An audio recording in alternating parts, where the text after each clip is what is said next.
LSDM reagoi ndaj qëndrimeve të qeverisë për ndërtimin e qendrave të mëdha të dhënave, duke i akuzuar se po rrezikojnë interesin publik dhe resurset energjetike të vendit.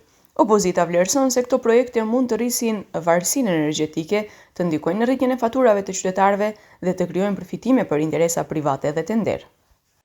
Ovi objekti trošat ekstremni količini električna energija i čista voda, dodeka ekonomski od povrat вработување и даночни приходи е минимален.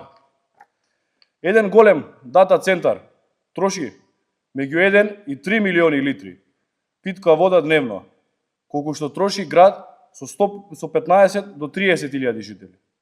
Во услови на климатски промени, суши и воден стрес, ова директно ќе доведе до рестрикции за домаќинствата и земјоделството. LSDM kërkon moratorium për ndërtimin e qendrave të reja komerciale të dhënave që përdorin ujë dhe kërkon standarde më të repta për projektet e lejuara.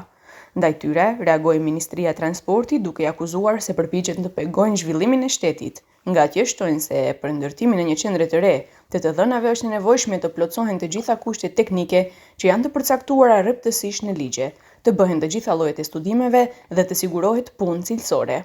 Investimet në qendrat e të dhënave arrin miliarda euro në të gjitha shtetet e zhvilluara në Europë dhe Amerikë. Zhvillimi i teknologjisë dhe inteligjencës artificiale është një nga motorët kryesor të shteteve moderne. Në ndërtimin e një qendre të dhënave mesatërisht angazhohen të paktën 300 punëtor, ndërsa për funksionimin operativ të një qendre të dhënave punësohen rreth 100 inxhinierë shumë të kualifikuar.